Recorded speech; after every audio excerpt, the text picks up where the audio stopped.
Okay, so first of all, why did you even agree to come to Decatur, Alabama? You know what? It was because it's jiu-jitsu, but I tell you what, 3 days before I came to Alabama, I'm like, why am I doing this? I'm gonna travel with probably 3 stops, right? Yeah. 3 different flights, and I'm gonna go to Alabama for a jiu-jitsu competition. I'm like, I don't know, but I promised you. So I just had to be there. So you just loaded up on a plane, like, oh, I'll just grab Jeff Glover. Mm-hmm. If I got to be stuck in Alabama, I need So somebody. here's the thing, like Jeff is good company. So like literally that's what happened. I'm like, okay, fine. I already promised, so I'm gonna do this, and then I called Jeff, like, hey, you know what? Why don't we do this? And you know, Jeff is always ready to go, so. So you get there, and we go through the draft, the auction draft. What were you thinking at that point? Well, you know, I mean, first and foremost, when you guys invited me, I looked at the website, I looked at the rules kind of, so I don't want to show up and be a coach not knowing what's going to happen. But so I understood what you guys were doing. I just didn't see it, I didn't experience it. And you know, when it's written down, like anybody who's going to go on the website or hear this, even in this particular podcast or video, what the rules are. Hearing it and being there is a huge difference. So yes, the combine, the first day was kind of funny, people throwing medicine balls and you know, okay, interesting. But once the auction happened, that's when the light went off, like, oh my God, this is way more than, not just jiu-jitsu is not enough, it's enough, right? But it's way more than jiu-jitsu. This is entertaining, this is fun, and the strategy, that the fight didn't even start yet. And the coaches are strategizing. I'm gonna buy your fighter to my team, so you're gonna have to coach against him. I thought, like, man, this is drama. I mean, it's built in. That loyalties go right out the window. I'm buying your fighter, right? And now you're gonna have to coach against him. And all these things. I'm like, oh my God, this is incredible. That my mind was blown, because again, I read it, but that's not the same. Experiencing it, being there, and you know, bidding for the fighters, and I'm watching the other teams, and I'm gonna outrun them for money. I'm gonna push and push and push, so they're gonna have to buy their own fighters for as much as possible, so I run them out of money. So that the whole strategy already was amazing. So the matches begin on Monday. Mm-hmm. And for season 5, these are not like huge names in the sport. They're mostly local guys. They're coming in, you know, guy coming in from Russia, guy coming in from Minnesota, but mostly it's regional athletes, you know, that are like up and comers. So you don't know any of these athletes, right? Really. Watching the matches, even with athletes that you didn't know, what were your thoughts?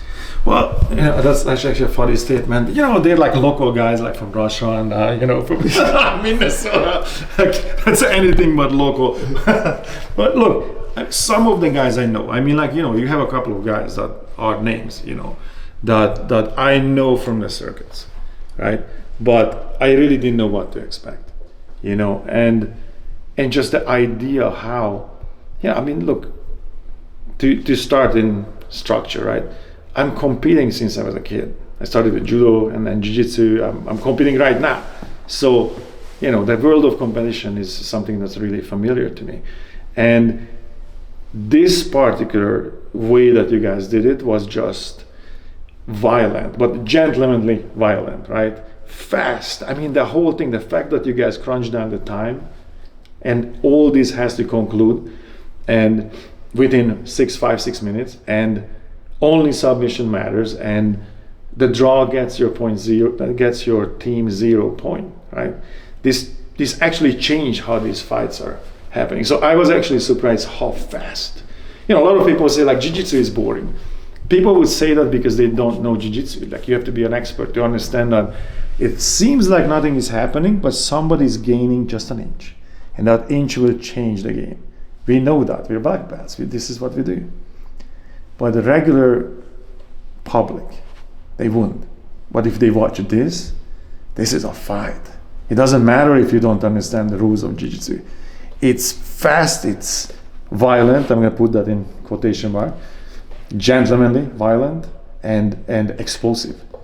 And I think that was, to me, that was the immediate change. Like, whoa, this is different. At that point, I saw the auction.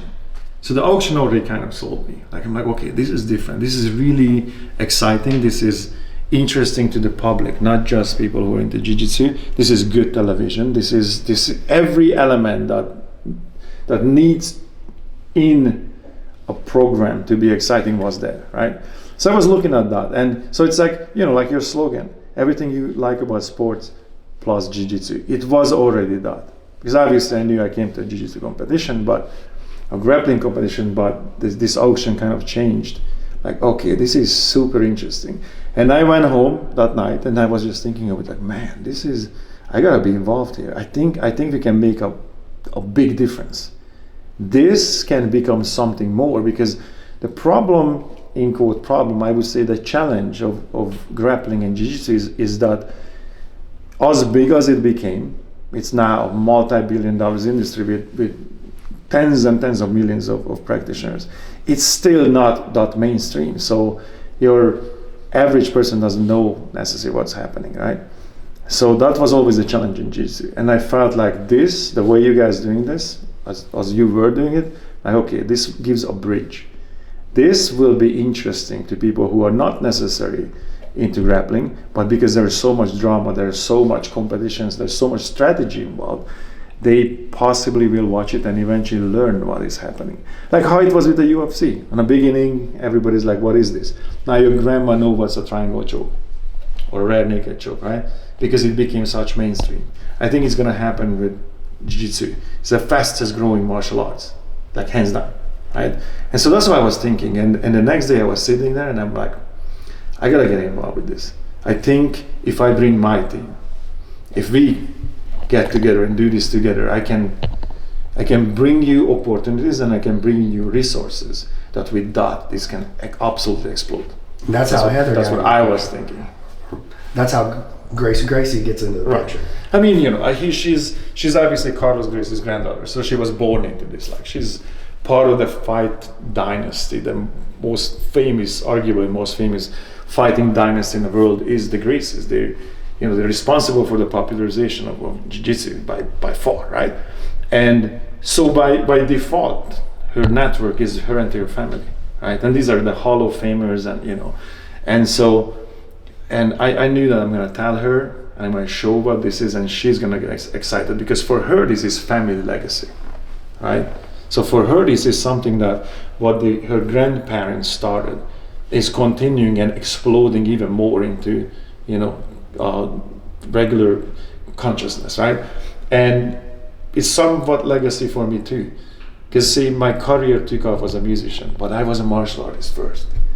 I was a little judoka, and my whole life I was training, and this was a thing that I feel like I became successful in life because I was a martial artist, because I saw the world through those goggles of the martial art principles. Everything for me is art of war, right? So I approach everything I do with that in mind. I'm a martial artist, so I'm gonna go at this as a martial artist, and I end up winning. And so I owe this to the sport, I owe this to martial arts.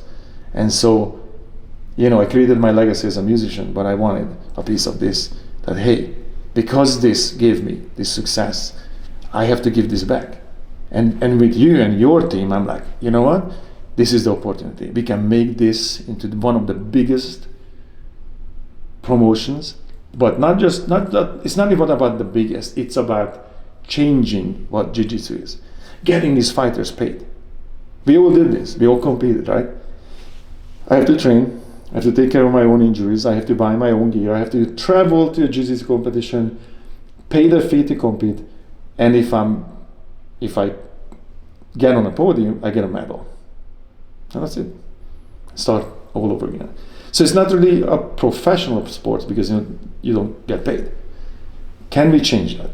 Can we change the life of these fighters? And you were the answer. When I saw that, I'm like, yes, we can.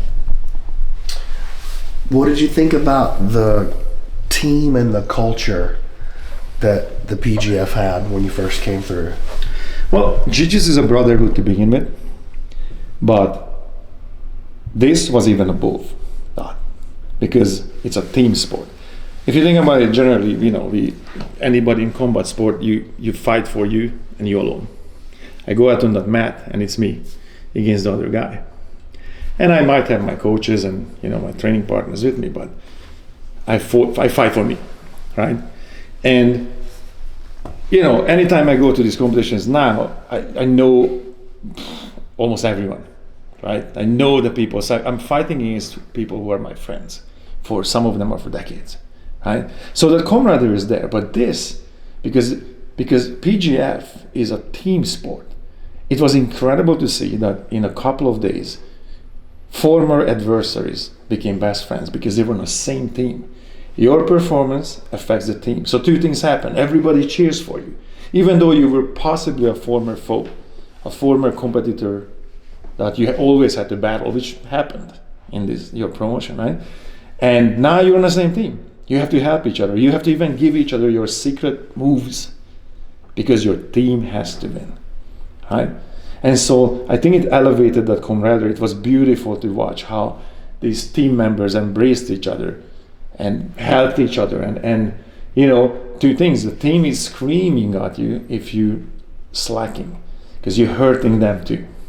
And they're cheering for you because if you win, you win for the whole team. And that, to me, this brotherhood got even one notch higher. What about the staff and the crew? Oh, those motherfuckers? The staff, well look, the staff and the crew. I mean, obviously you guys been running this is 5 season. I was on season 5, right? So you guys worked at the Kings and I could also see that, right? Now, from what it was, I could tell how much thought, how much work, and how much uphill struggle went into this, right?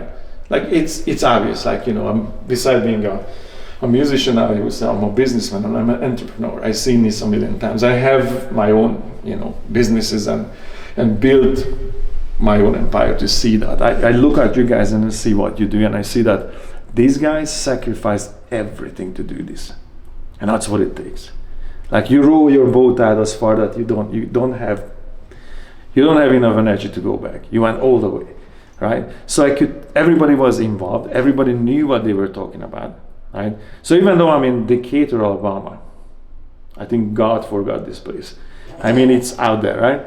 And I'm in Decatur, Alabama, right? And there's this massive jiu-jitsu culture in Decatur, Alabama, right? Number one. Number two is, and right here, this is ran like it's as professional as it can be, right? And all these guys I came, right? But all these guys from all over the place coming to this promotion. And you guys did that. You did that on a shoestring budget, right? On your own. And that's what it takes. You didn't have help, and this is how far you got. And what I saw is a professional crew running a professional organization as good as it can be. Everybody who's involved knows what they're doing. This is massive friendship and camaraderie. This was just beautiful. From the human perspective, it was beautiful. And the vibe, everybody's friends, even though they were fighting each other, which is a hallmark of jiu-jitsu most of the time anyway. But this was so emphasized, and I'm like, man, this is beautiful. And you need to be part of this. That's really what was going on in my mind. Like, I kind of knew day 2, day 3, like I'm gonna know you for the rest of my life. I already knew that. I was watching what you were doing. I was watching what your team was doing. And, an old warrior out on the field can see another one. Like, okay, I see your moves. Like those captains, like the submarine captains the other night. They're looking at each other and, okay, I got you, bro. You know what I mean? So I saw that. And so I saw what you created with almost no resources. And that's when I thought, like, you know what? I can change. I can bring in resources that wasn't available for you, right? You have the infrastructure. You already figured this out. I'll bring the network and the resources, and then we can make this into probably one of the most important thing in jiu-jitsu, because it will change how this entire sport operates. PGF Season 6 starts April 21st. right here in Las Vegas. And more info at pgf.world, not .com, .world.